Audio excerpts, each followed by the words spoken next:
Once we were chatting. I said, "How many years do political offenders get?"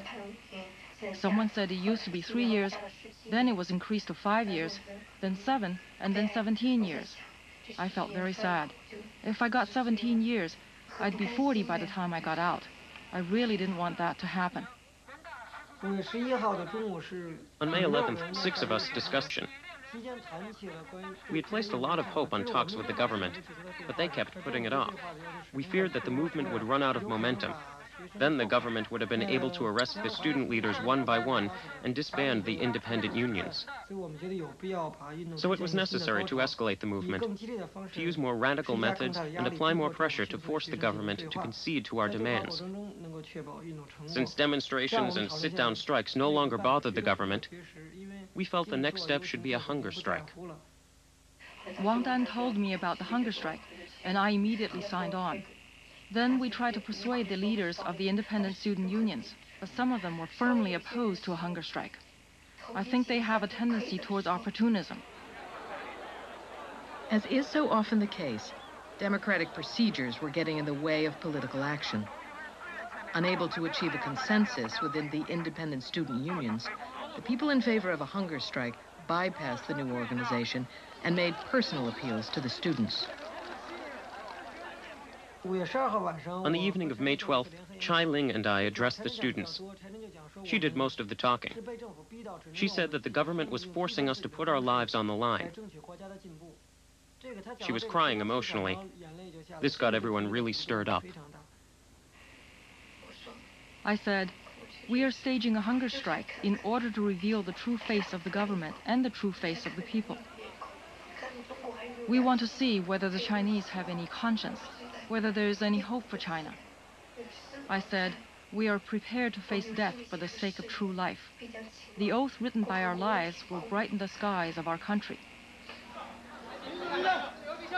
At noon on May 13th, the hunger strikers shared a last ceremonial meal. The strikers wanted the government to repeal the April 26th editorial and hold televised talks with the students. That morning, the government had met one of these demands. They'd agreed to talks with the dialogue group. But by the time this news reached the universities, the hunger strikers had already set out for Tiananmen Square.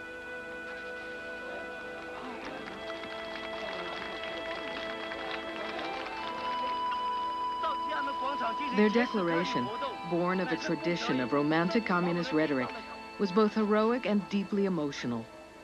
It even included some lines from Mao's youth.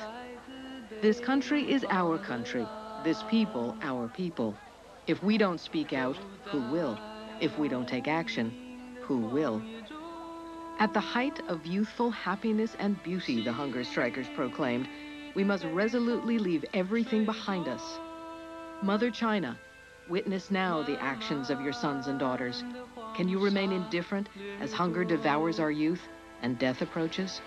我是一匹来自北方的狼，走在无垠的旷野中，凄厉的北风吹过，漫漫的黄沙掠过。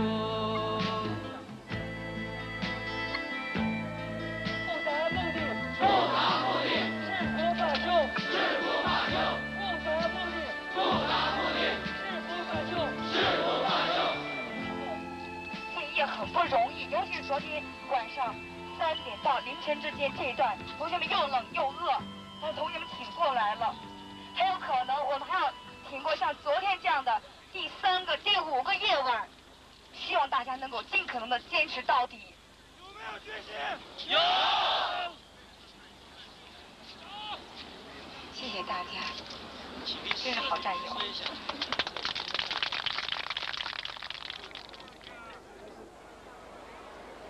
The hunger strike could not have come at a worse time for the government.